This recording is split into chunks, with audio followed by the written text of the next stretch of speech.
जय हिंद। मैथ्स के इस क्लास में दोस्तों हम लोग इम्पॉर्टेंट कॉन्सेप्ट समझने वाले हैं डिस्काउंट के, यानी कि छूट के, जिसको हम लोग बट्टा भी बोलते हैं। तो इन इम्पॉर्टेंट कॉन्सेप्ट के ऊपर महत्वपूर्ण सवाल भी करेंगे और ये सारे कॉन्सेप्ट बहुत आसानी से हम आपको समझाने वाले हैं, सिखाने वाले हैं। सवाल को लगाने का एक बेहतरीन अप्रोच भी आपको बताएंगे, एक बढ़िया तरीका भी आपको पता चलने वाला है। इसलिए क्लास में शुरू से अंत तक जरूर बने रहिएगा। देखते हैं यहाँ पे पहला सवाल। उससे पहले थोड़ा सा यहाँ पे कुछ चीज़ें जान लीजिए डिस्काउंट के बारे में कि डिस्काउंट आखिरकार होता क्या है और किस पर लागू होता है, क्योंकि यहाँ पर बहुत कन्फ्यूज़न होता है। क्रय मूल्य पर होता है डिस्काउंट, यानी सीपी पर होता है, या अंकित मूल्य पर होता है, या लिस्ट प्राइस पर होता है, या सेलिंग प्राइस पर होता है। बहुत सारा कन्फ्यूज़न है। आज सारा का सारा दूर हो जाएगा। समझिए यहाँ पे, जैसे देखिए कि यहाँ पर एक दुकानदार है, ठीक है।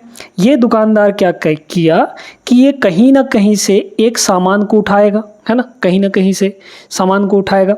तो जहाँ से ये उठा रहा है, जहाँ से इस सामान को ये दुकानदार उठा रहा है, तो ये पहले तो खरीदेगा। दुकानदार क्या किया, पहले खरीदा। तो जितने रुपए में कोई भी सामान ये खरीद रहा है वो क्या होगा, यहाँ पर क्रय मूल्य हो गया, यानी कि कॉस्ट प्राइस हो गया, जिसको हम लोग सीपी कहते हैं, है ना। तो मान लीजिए कि कोई वस्तु अगर 300 रुपये की है तो 300 रुपये में वो खरीद लिया, है ना। लेकिन जब वो 300 रुपये में खरीदा है तो क्या आप यहाँ पर समझ सकते हैं कि उस वस्तु पर, उस आइटम पर 300 रुपये ही लिखा होगा? नहीं लिखा होगा ना। जो अंकित होगा उस पर, जो छपा होगा उस पर, वो 300 से ज़्यादा होगा, डेफिनेटली ज़्यादा होगा यहाँ पे, है ना। तो यहाँ पे भले वो कॉस्ट लग कितना रहा है खरीदने के लिए, पैसा लगा कितना रहा है दुकानदार, 300 रुपये लगा रहा है उस सामान को खरीदने के लिए। अब क्या करेगा वो कि यहाँ पर वो कुछ ना कुछ डिस्काउंट देके, पहले तो खरीद लिया, कुछ ना कुछ डिस्काउंट देके और ग्राहक को बेच देता है। और जितने में बेचता है वो क्या कहलाता है, यहाँ पर सेलिंग प्राइस कहलाता है, यानी कि एसपी कहलाता है, ठीक है। अब यहाँ पे वो डिस्काउंट किस पर दे रहा है? क्या वो खरीदी मूल्य पर देगा? नहीं। अगर वो कॉस्ट प्राइस पे दे दिया डिस्काउंट, जैसे 300 का खरीदा और 15 रुपये का डिस्काउंट दे दिया, मतलब 300 में 15 घटाएंगे 285 रुपये का बेच दिया, तब तो उसको घाटा हो जाएगा। घाटा तो वो लेना नहीं चाहेगा, फ़ायदा ही लेना चाहेगा। तो वो डिस्काउंट दे रहा है, लेकिन किस पर दे रहा है? मार्क्ड प्राइस पर देगा वो, क्योंकि सीपी से ज़्यादा होता है मार्क्ड प्राइस, है ना, हमेशा, लगभग बहुत सारे केसेस में। हालांकि एक आध दो प्रश्न ऐसे मिल जाएंगे जिसमें आपको कम देखने को मिल जाएगा, एमपी, ठीक है। तो यहाँ पर जो मार्क्ड प्राइस होगा उस पर वो डिस्काउंट देता है। मार्क्ड प्राइस पर कुछ ना कुछ वो डिस्काउंट दे देगा और सेल कर देगा, सेलिंग प्राइस आ जाएगी यहाँ पे। तो समझ में आ गया। यानी हम कह सकते हैं कि जो डिस्काउंट होता है वो हमेशा किस पे दिया जाता है? मार्क्ड प्राइस पर दिया जाता है, ना कि कॉस्ट प्राइस पे दिया जाता है। लेकिन यहाँ पे जो प्रॉफिट या फिर लॉस है, ये दोनों किस पे देखे जाते हैं? कॉस्ट प्राइस पर देखे जाते हैं कि भाई कॉस्ट प्राइस से कितना ज़्यादा में बेचा है या फिर कॉस्ट प्राइस से कितना कम में बेचा है। कॉस्ट प्राइस से अगर ज़्यादा में बेचेगा तो प्रॉफिट होगा, कॉस्ट प्राइस से अगर कम में बेचेगा तो लॉस हो जाएगा उसको, है ना, इस तरीके से। तो प्रॉफिट और लॉस वो सीपी पर देखे जाते हैं, लेकिन जो डिस्काउंट है वो मार्क प्राइस पर देखा जाता है कि एमपी से कितना कम में बेचा है वो डिस्काउंट हो जाएगा, ठीक है। समझ में आ गया। तो डिस्काउंट बराबर क्या हो जाएगा, यहाँ से डायरेक्टली आप लोग फॉर्मूला देख सकते हैं, ये हो जाएगा मार्क्ड प्राइस माइनस यहाँ पे सेलिंग प्राइस। लेकिन अगर बात की जाए यहाँ पे प्रॉफिट की, तब प्रॉफिट का फॉर्मूला क्या आएगा? यहाँ पे प्रॉफिट का फॉर्मूला यहाँ पर आ जाएगा आपका, क्योंकि सेलिंग प्राइस ज़्यादा होगा तो एसपी माइनस सीपी, और लॉस का फॉर्मूला आ जाएगा CP minus SP, CP minus SP, क्योंकि कॉस्ट प्राइस इस केस में लॉस के केस में ज़्यादा होगा, ठीक है। तो ये सारी चीज़ें आप लोग समझ गए होंगे। अब देखते हैं हम लोग यहाँ पे ये वाला सवाल क्या बोला गया है। इसमें कह रहा है 475 रुपये अंकित, यानी मार्क प्राइस कितना है? 475। 15% डिस्काउंट, जूते की एक जोड़ी पर कितनी छूट है? मतलब हमें यहाँ पे वैल्यू बतानी है किसकी? डिस्काउंट की। परसेंटेज वैल्यू तो दी गई है आपको 15%। तो ये जो मार्क प्राइस है जो कि 475 रुपये है, इस पर कितने की डिस्काउंट मिल रही है? 15% की। तो बस हमें 15% यहाँ पे, परसेंट का मतलब होता है डिवाइड बाई 100, यही आ जाएगा क्या यहाँ पे डिस्काउंट के बराबर। भाई इसी मार्क प्राइस का 15% डिस्काउंट दिया जा रहा है, तो मार्क प्राइस का 15% निकाल लीजिए, डिस्काउंट आ जाएगा, है ना। अब देखिए काटना चाहे, अब मल्टीप्लाई करना चाहे तो मल्टीप्लाई करिए, है ना, फिर डिवाइड बाई 100 करिए।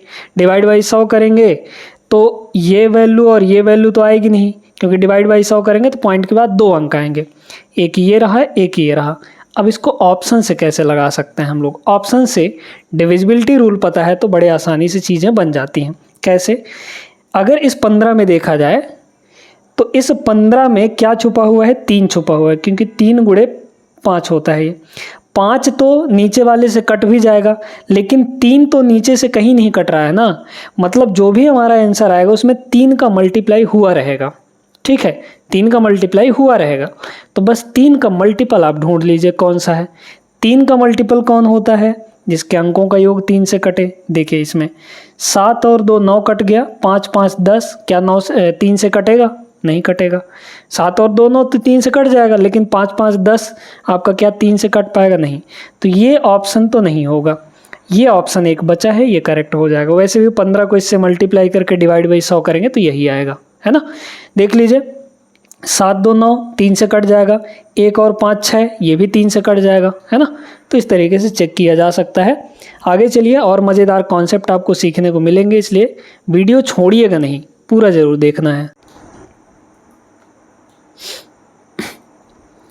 सवाल नंबर 2 ये रहा हमारे सामने। एक दुकानदार एक वस्तु के अंकित मूल्य पर 12% की डिस्काउंट देता है। इस प्रकार देता है कि विक्रय मूल्य इतना हो जाए तो वस्तु का अंकित मूल्य कितना होगा। देखिए अब यहाँ पे एक चीज़ और ध्यान रखना है आपको कि जो आपका मार्क्ड प्राइस होता है वो हमेशा कितना होता है, 100% होता है अपने आप में, है ना। मार्क प्राइस 100% होगा, इसी पे कुछ ना कुछ परसेंट की डिस्काउंट दी जाएगी और बेच देगा, है ना। तो 100% में अगर 12% का डिस्काउंट है, ये मार्क प्राइस है, ठीक है, इस पे 12% का अगर डिस्काउंट दे दिया जाए तो सेल कितने में होगा, ये सेल हो जाएगा 100 - 12 यानी कि 88% में। 88% में सेल हो गया, और यही सेलिंग प्राइस एक्चुअल में कितना दिया है, 1320 रुपये, है ना, ये हो जाएगा 1320। तो 88% की वैल्यू ये हो गई।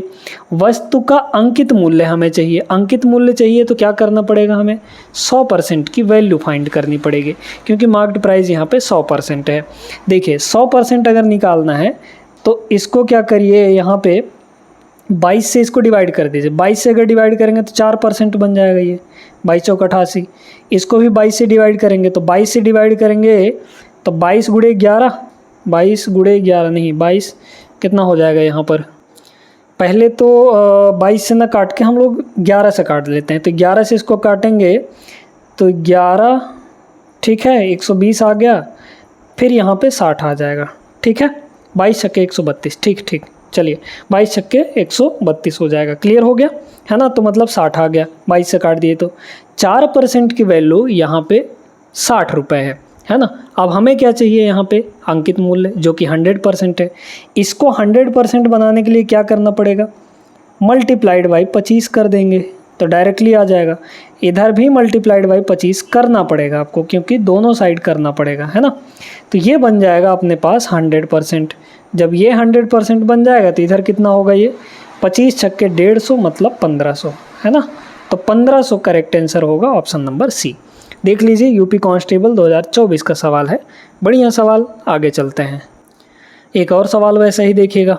एक दुकानदार ने एक वस्तु के अंकित मूल्य पर 17% की छूट की घोषणा की, है ना। यदि वस्तु का विक्रय मूल्य इतना रुपए है तो वस्तु का अंकित मूल्य कितना होगा, यानी हमें यहाँ पे मार्क प्राइस बताना है। सीधी सी बात है, सेम टू सेम प्रश्न है, वैसे ही करना है आपको। अच्छा 100% में 17% अगर डिस्काउंट दे दिया तो 83% बचेगा। ये जो 83%, अब इसको डायरेक्टली करिए, ठीक है, डायरेक्टली देखिए यहाँ पे ये जो है विक्रय मूल्य है ना, ध्यान से देखते जाइए कैसे कर रहे हैं। 1245 रुपये ये सेलिंग प्राइस है। सेलिंग प्राइस का आप नीचे परसेंट में वैल्यू रखिए, ठीक है।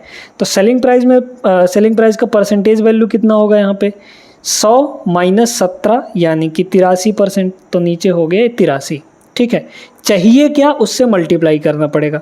चाहिए हमें यहाँ पर अंकित मूल्य, तो अंकित मूल्य यहाँ पर सीधे सीधे 100 से मल्टीप्लाई हो जाएगा। काटा पिटी कर लीजिए, कितनी बार में कटेगा, ये कटेगा तो नहीं, मतलब कितनी बार में, एक बार में है ना, तो 83, तो एक बच गया है ना, तो 4 और 1 और ये 5, 83 से कितनी बार, 5 बार में। मैं देखिए ना, 8 पंचे 40 और 3 पंचे 15, ठीक है, मतलब कितनी बार चला जाएगा यहाँ पर, 5 बार चला जाएगा। तो बस आ गया हमारे पास, है ना, तो 83 से ये 15 बार में कट गया, तो मतलब 1500। Option number first correct answer. आगे चलते हैं, देखते हैं अगला प्रश्न। डिस्काउंट के सवालों में दोस्तों एक टाइप ये भी बहुत ज़्यादा फेमस है।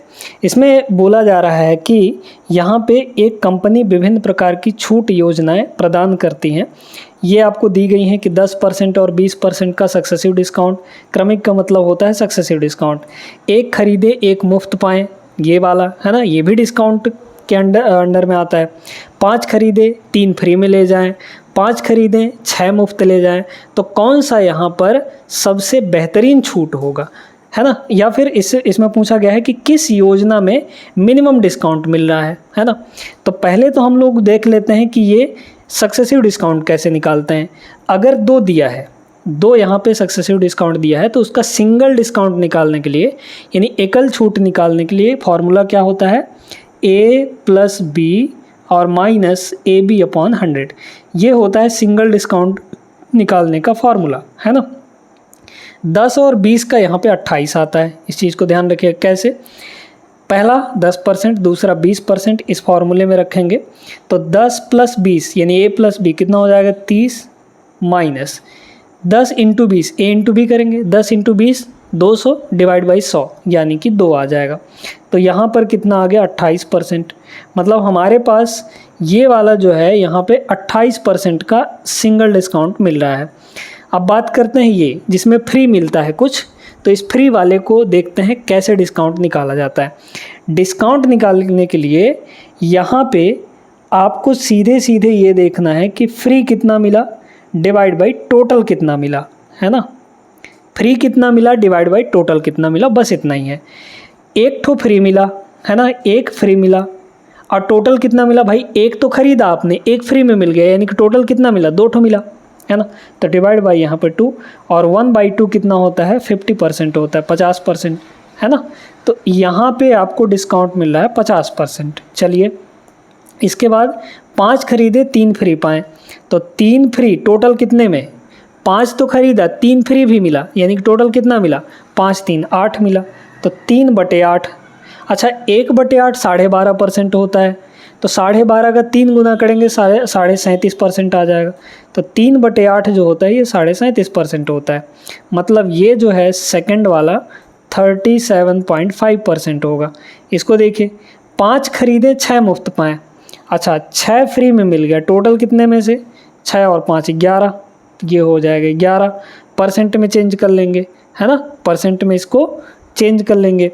तो अगर बात की जाए 1/11 की, है ना, 1/11 की, तो 1/11 की बात की जाए अगर, तो 1/11 कितना होता है, 100/11 मतलब 11 नहीं 99, 9 पॉइंट समथिंग आएगा। तो 9.99 आएगा 1/11, और 6 गुना करना है उसका, तो मतलब 9 × 6 = 54, 55 आएगा। ये वैल्यू जो है ये 55% के अप्रॉक्स आएगा। अब देख लीजिए यहाँ पे सबसे कम डिस्काउंट आपको पूछा गया है, कौन सा है, मिनिमम डिस्काउंट, पहला वाला है, ऑप्शन नंबर सी हो जाएगा। तो पहला यहाँ पे 28% सबसे मिनिमम डिस्काउंट है। समझ में आया कि नहीं अच्छे से। तो दोनों टाइप की ये वाले हम आपको बता दिए हैं।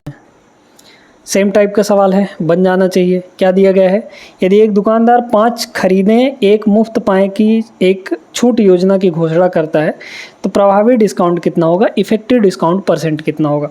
अच्छा, 5 खरीदे एक फ्री कितना मिला, 1, टोटल कितना मिला उसको, 5 तो खरीदा, 1 फ्री में भी मिला, यानी 1/6। अच्छा, 1/6 होगा कितना, 1/6 अगर % में चेंज करेंगे तो यहाँ पे आपका 100% हो जाएगा, है ना। तो 16 × 6 = 96, बचा यहाँ पे 4 तो 40 हो गया, और 6 × 6 = 36 मतलब 16.67 के अप्रॉक्स आ जाएगा। सेकंड ऑप्शन करेक्ट आंसर रहा। सिंगल डिस्काउंट निकालना बता ही दिए हैं आपको, 50% और 40% का सिंगल डिस्काउंट। पहले जोड़ देंगे A + B यानी कि 90 हो जाएगा, 50 और 40 माइनस इन दोनों गुणा करिए, 4 × 5 = 20, है ना, और 00 तो 2000 हो गया, 2000 डिवाइड बाई 100 करेंगे तो मतलब 20 आ जाएगा, यानी कि सीधे सीधे ही कितना आ गया 70%। 70% का इनका सिंगल डिस्काउंट होगा, ऑप्शन नंबर सेकंड। चलिए आगे चलिए। अब इस प्रश्न में क्या है, इसमें 3 डिस्काउंट दे दिया गया है और इनका सिंगल डिस्काउंट निकालना है ना। क्रमिक छूट है यहाँ पे 20%, 30% और 10% का यहाँ पे, ठीक ना। तो निकाल लीजिए क्या हो जाएगा। तो आप कहीं से भी करिए, 2-2 को लेकर करिए, चाहे 20-30 को ले लीजिए, 10 और 20 को ले लीजिए, या फिर पहले 30 और 10 को ले लीजिए, कहीं से भी ले लीजिए। चलिए पहले इन दोनों को लेते हैं। तो फार्मूला क्या होता है, a + b - ab/100 है ना। तो a + b यानी 30, 20, 50 माइनस ab/100, इन दोनों को मल्टीप्लाई 600 डिवाइड बाई 100 यानी कि 6, तो कितना हो जाएगा आपका 44। ये 44% आ गया। अब इस 44% का 10% के साथ निकालना है ना। तो इन दोनों में आप सक्सेसिव लगा लीजिए, कितना हो जाएगा यहाँ पे। ये एक तरीका तो ये भी है ना। 44 10 यहाँ पे हो जाएगा 54 और माइनस इन दोनों को मल्टीप्लाई तो 440 और डिवाइड बाई 100 करेंगे तो 4.4 आ जाएगा है ना। तो यह आ जाएगा सीधे सीधे 49.6। ये हो गया, option number first is the correct answer. अच्छा दूसरा तरीका क्या है यहाँ पे, अगर दोस्तों एक बढ़िया अप्रोच आपको बता रहे हैं। अगर कहीं पर एक ठो डिस्काउंट आपको 10% दिख गया ना, चाहे इधर कुछ भी दिया हो, एक डिस्काउंट अगर 10% दिख गया कहीं पे, तो आप क्या करिए यहाँ पे अपने ऑप्शन में डिजिटल सम 1 ढूंढिए। कहाँ पे डिजिटल सम 1 आएगा वही आपका आंसर हो जाएगा। अगर 10% दिख गया तो, 10% नहीं आता है तो लगाइए फिर इस तरीके से, ठीक ना। देखिए अगर ऑप्शंस की बात करें तो डिजिटल सम का मतलब क्या होता है, अंकों का योग। 6 जीरो जोड़ेंगे तो 6 आएगा, इसका DS 6 आया। इसको देखिए यहाँ पे 7 4 11, 11 और 6, 11 और 6 17, 17 का मतलब 1 और 7 फिर जुड़ेगा यानी कि 8 आया। तो ये आंसर नहीं होगा, ये भी आंसर नहीं होगा। इसको देखिए 6 और 3 9, 9 जहाँ पे हो जाता है उसको ख़त्म, ये 7 आ गया, इसका DS 7 आया है। इसको देखिए 9 ख़त्म, 6 4 10, 10 का मतलब 1 और 0 फिर जुड़ेगा तो 1 आएगा, मतलब इसका DS 1 आया और 1 आ गया तो यही आपका आंसर होगा, क्योंकि यहाँ पे एक ठो 10% दिया गया है, ठीक है। अगला क्वेश्चन देखिए, यहाँ पे UPSI 2021 का प्रश्न है ये, है ना। शिफ्ट 1 में पूछा गया था। एक घड़ी विक्रेता 15% और 20% की सक्सेसिव डिस्काउंट देता है और छूट के बाद इतने में बेच देता है, मतलब ये सेलिंग प्राइस है। तो अंकित मूल्य हमें बताना है ना, मार्क प्राइस कितना होगा ये बताना है। तो इसको लगाने के कई सारे तरीके हैं, रेशियो वाला मेथड है। एक सिंपल सा मेथड ये देखिए कि मान लीजिए कि MP यहाँ पर X रुपये है, तो पहला डिस्काउंट 15% का, तो 15% का डिस्काउंट देगा तो हो कितने जाएगा, 85% का बचेगा है ना। तो 85% यानी डिवाइड बाई 100। फिर दूसरा डिस्काउंट कितने का, 20% का, 20% डिस्काउंट देगा तो 80% का सामान हो जाएगा ये, है ना। 100 - 20 यानी 80। बाद में सामान हो कितने का जाता है यहाँ पे, 45,220 इतने का घड़ी हो जाता है। बहुत महंगा घड़ी है भाई ये। चलिए अब इसको काट पीट लीजिए, 0 से 0 आपका कट जाएगा है ना, 0 0 कट जाएगा। फिर यहाँ पे इसको काट लीजिए 5 से, तो ये हो जाएगा 17, इसको 5 से काटेंगे तो ये हो जाएगा 20 है ना। और इसको अगर काटेंगे 4 से तो ये 5 हो जाएगा और 4 से इसको काटेंगे तो 2 हो जाएगा ये, है ना। अब मत काटिएगा यहाँ पे, पहले 17 से इसको काट लीजिए है ना। तो x की वैल्यू यहाँ पे आ जाएगी। अच्छा DS लगा सकते हैं क्या, बिल्कुल लगाया जा सकता है। डिजिटल सम लगा लीजिए, डिजिटल सम लगा लिया जाए यहाँ पर। तो अगर देखा जाए तो 7 1 8, 8 दूना 16, 16 का मतलब यहाँ पे 7 हो जाएगा, तो 7 चौके 28, ठीक है। चलिए DS लगाते हैं, यहाँ पे हो जाएगा ये आपका 54220। ये 5 × 10 मल्टीप्लाई होगा तो उधर जाएगा तो 50 हो जाएगा, और डिवाइड में कितना आ जाएगा, यहाँ देखिए 17 × 2 यानी कि 34 है ना, 17 दूना 34। अब देखिए दोस्तों, नीचे हमें डिजिटल सम 1 बनाना होता है। अगर नीचे देखा जाए तो 4 और 3 7 है, 7 में हम ऐसी किस वैल्यू को मल्टीप्लाई कर दें कि हमें DS 1 मिल जाए। तो 7 अगर है उसको DS 1 लाना है तो 4 से मल्टीप्लाई करिए। क्यों, क्योंकि 7 चौके हो जाएगा 28, 28 का मतलब 2 और 8 जुड़ेगा तो 10, 10 का मतलब 1 है ना। तो हमेशा 4 से मल्टीप्लाई करना है, 4 से नीचे भी और 4 से ऊपर भी है ना, क्योंकि एक ही जगह मल्टीप्लाई नहीं कर सकते। करना है तो दोनों जगह करिए। तो नीचे तो 1 बन जाएगा ये, अब ds 1 बन गया। अब ऊपर का ds निकाल लीजिए। 4 5 9 ख़त्म, 2 2 इसका 4 आ गया, ये 5 है ही, है ना, ये 5 है यहाँ पर, फिर यहाँ पे ये 4 है, तो निकालिए। 4 पंचे 20 दूना 40, ठीक है, 4 पंचे 20 और 20 चौक 80, तो 80 का मतलब 8 आ गया। हमें अब नीचे से कोई मतलब नहीं, 8 ds हमारा आना चाहिए। देखिए 6 6 12 5 17, 17 का मतलब 8 आ गया, यही करेक्ट आंसर। 6 6 12 2 14, 14 का मतलब 5, ये नहीं होगा। 6 6 12 3 15, 15 का मतलब हो गया यहाँ पे 6, ये भी नहीं होगा। 6 6 12 12 4 16, 16 का मतलब 7 हो गया, ये भी नहीं होगा। तो पहला option is the correct answer, ठीक है। तो ये है ds वाला तरीका। आई होप क्लियर हो गया होगा। आगे चलते हैं। अब इस सवाल को देखें, ये भी सेम टाइप का सवाल है और इसका आंसर सॉल्व करके आपको कमेंट बॉक्स में देना है, ठीक है। जो भी आंसर होगा वो कमेंट करके ज़रूर बताइएगा। और आज का सेशन कैसा लगा कमेंट करके बताइए भी ज़रूर। अच्छा लगा, ख़राब लगा, जैसा भी हो, है ना। वीडियो पसंद आई हो तो लाइक कर देना है और चैनल को सब्सक्राइब कर लीजिएगा। मिलते हैं नेक्स्ट वीडियो पे, तब तक के लिए जय हिंद।